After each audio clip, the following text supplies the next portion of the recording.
Shalom, shalom, bien-aimés. Vous êtes bénis, vous êtes bénis, vous êtes bénis, vous êtes bénis. Au nom de Yeshua HaMashiach. J'aimerais te demander quelque chose. Qui t'a dit que Dieu est trois? Qui t'a dit que Dieu est trois personnes distinctes mais unies? Qui t'a dit ça? Cette doctrine ne vient pas des Écritures sacrées, mais ça vient tout droit de l'enfer. C'est du diable. Alléluia. C'est pourquoi je vais te présenter le seul et vrai Dieu. Celui qui est Dieu. Le seul Dieu créateur de toutes choses. Il n'est pas trois, il n'est pas deux, il n'est pas quatre. Il n'y a pas Dieu le Père à part, Dieu le Fils à part, Dieu le Saint-Esprit à part, Dieu la Mère à part. J'ai rencontré quelqu'un la fois dernière qui, soi-disant, me prêchait la parole de Dieu. Il dit qu'il y a Dieu la Mère, que c'est la raison pour laquelle il est venu me voir. Pour me dire que, comme il a appris que je prêche la parole de Dieu, que le réformateur prêche la parole de Dieu, mais que je ne connais pas encore Dieu la Mère. Je trouve que celui-là, peut-être c'est un petit-fils de Caïn. C'est un digne fils de l'enfer. Voilà. C'est le responsable de la mort qu'il a embauché. Le diable. C'est un envoyé du diable. Mais s'il est inconscient, je prie pour que Dieu le sauve de l'inconscience. Et vous qui m'écoutez actuellement, vous écoutez la voix de réformateur, révolutionnaire, rassembleur. Vous écoutez la voix de Dieu actuellement. Vous qui m'écoutez actuellement, vous qui dites que Dieu est trois, Dieu est quatre, Dieu est deux, il y a Dieu mère, il y a Dieu a deux mères. Vous qui dites tout ça là, vous qui dites tout ça là, écoutez très bien. Vous êtes fils de Caïn. Vous n'êtes pas de Dieu. Vous ne connaissez même pas Dieu dont vous parlez là. Vous croyez que Dieu c'est les idoles. Ok, les photos que vous placez dans vos cathédrales là, vous croyez que c'est ça? Les statues qui sont dans vos couvents de fétiches là, hein, là où vous appelez l'église, il y en a beaucoup, même il y a des lieux de culte de photos qu'on fait la communion. Vous voyez, Satan, il imite les choses sacrées. Mais quoi qu'en soit, Satan ne deviendra jamais saint. Avec tous ces adeptes-là, sont des malsains et voués en enfer. Si tu es enfant de Dieu, écoute ça et sors de ces gens-là. Tous ceux qui prennent la Trinité, ils ne sont pas de Dieu. Peut-être il y a des ignorants, des égarés qui sont dedans.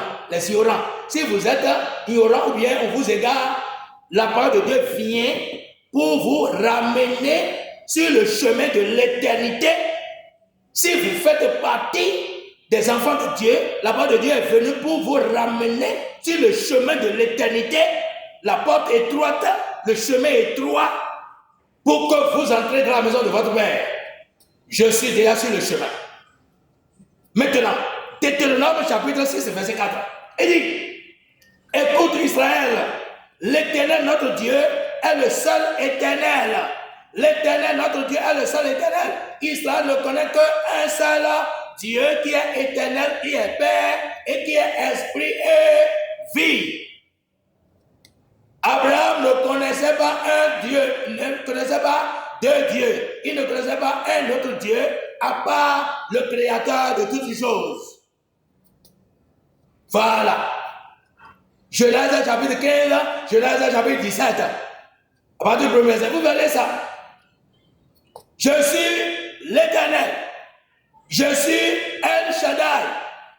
Je suis le Dieu tout-puissant. Marche devant moi et sois intègre. Marche devant ma face et sois intègre. Ce qu'il a dit à Abraham. Dans Genèse chapitre 17, premier verset. C'est lui. Dieu n'est pas trois. Ésaïe 45, verset 5. Il dit, je suis l'Éternel et il n'y en a point d'autre. Oh, moi, il n'y en a point de Dieu. Je t'ai saint avant que tu me connaisses. Dieu connaît toutes choses. Les idoles ne connaissent rien. Les marabouts ne connaissent rien. Les féticheurs ne connaissent rien. Mais c'est Dieu l'Éternel des armées, le Père, qui connaît toutes choses. Il est un. Maintenant,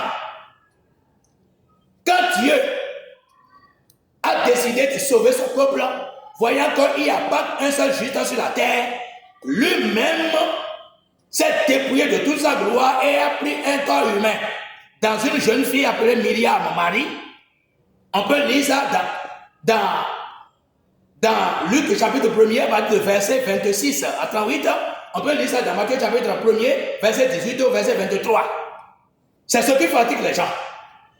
Mais qu'est-ce que Dieu dit? La Bible dit, 1 Timothée 3, verset 16, il dit, et sans contredire, le mystère de Dieu est grand. Dieu est devenu un homme, justifié par l'Esprit, vu des anges, prêché aux gentils, cru dans le monde, élevé dans la gloire. Donc, c'est Dieu qui est devenu un homme. C'est un mystère. Le Père éternel, c'est lui qui est esprit. Jean chapitre 4, verset 24. Dieu est esprit. Quel esprit? Esprit Saint. Donc, le Saint-Esprit, ce n'est pas une autre personne à part Dieu lui-même, le Père lui-même. Donc, lui qui est Père éternel, Dieu Père éternel, qui est Esprit Saint et vie, c'est lui qui a décidé de se faire corps. C'est comme ça qu'il est entré dans Marie. Pour devenir un fils. Fils de qui? Fils de Dieu. Parce que c'est Dieu qui s'est manifesté. C'est fils de Dieu. Alors, c'est ce qui fatigue les gens. Et ils disent qu'il y a Dieu Père, Dieu Fils et Dieu Saint-Esprit. Ce n'est pas ça. Maintenant, dans l'évangile de Jean, chapitre 1er, verset 1er à 4, et le verset 14, il est écrit, au commencement était la parole, et la parole était avec Dieu, et la parole était Dieu. Toutes choses ont été faites par elle, et rien de ce qui a été fait n'a été fait sans elle. En elle, la parole était la vie, et la vie était la lumière des hommes. Maintenant, la lumière brille dans les ténèbres, mais les ténèbres ne l'ont point reçue. Maintenant, le verset 14 dit, et cette parole-là, la parole a été faite chair et elle a habité parmi nous, pleine de grâce et de vérité. C'est le Seigneur Yeshua Mashiach qui est le Dieu véritable et la vie éternelle, le Saint-Esprit, le Père éternel, manifesté dans un corps d'homme, c'est le Seigneur Yeshua Mashiach. Son nom c'est Yeshua Mashiach. Il a dit dans Jean chapitre 17, verset 6, je leur ai fait connaître ton nom, ce nom que tu m'as donné. Le nom de Dieu c'est Yeshua HaMashiach. Quand il est mort sur la croix à cause de nos péchés, il a été enseveli, après avoir versé l'eau et le sang, il a été enseveli et il a ressuscité des morts le 3e jour et il a apporté la victoire à quiconque croit et se fait baptiser en son nom.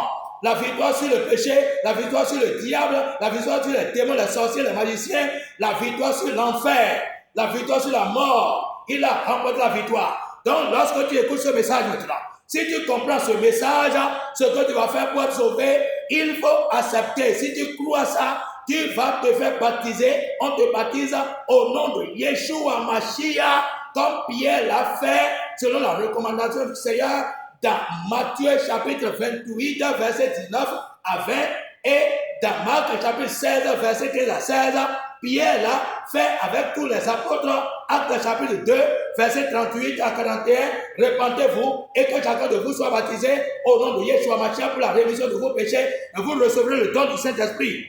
Et ceux qui acceptaient sa parole furent baptisés le jour de Pentecôte. C'est comme ça que l'Église a œuvré. C'est comme ça que l'Église a commencé son travail, son œuvre. L'œuvre salutaire auprès des nations. Donc, quiconque va plus loin que cette doctrine n'a pas Dieu dans son cœur. Si tu refuses le baptême d'eau au nom de Yeshua Mashiach, ça veut dire que quand tu meurs, tu iras en enfer. Il n'y a rien à faire. Tous ceux qui prennent la Trinité, vous êtes pour l'enfer. La quatrinité, vous êtes pour l'enfer. Dieu, vous êtes pour l'enfer. Et Dieu la mère, vous êtes pour l'enfer. Vous qui prêchez que le baptême d'eau n'est pas important, vous êtes pour l'enfer. Vous les théologiens qui refusent le baptême d'eau, vous êtes pour l'enfer. Vous qui dites que quand quelqu'un croit, il doit être enseigné d'abord avant de se faire baptiser, vous êtes anti-scripturaire. Vous n'êtes pas dans les Écritures. Quand les Écritures disent baptiser et enseigner. Lorsque vous prêchez, on prêche la parole que je prêche maintenant. Si la personne croit, on le baptise d'abord et après ça, on commence par l'enseigner. Maintenant, vous avez des catéchismes là, vous avez des catéchismes et vous enseignez d'abord les gens avant de les baptiser. Vous êtes faux. Vous n'êtes pas dans la vérité. Vous n'êtes pas dans la vérité. Le réformateur vous dit que vous n'êtes pas dans la vérité. Vous qui refusez de se faire baptiser aussi, vous n'êtes pas dans la vérité. Faites la vérité et la vérité vous sauvera. Que Dieu vous bénisse. Shalom à vous et à bientôt.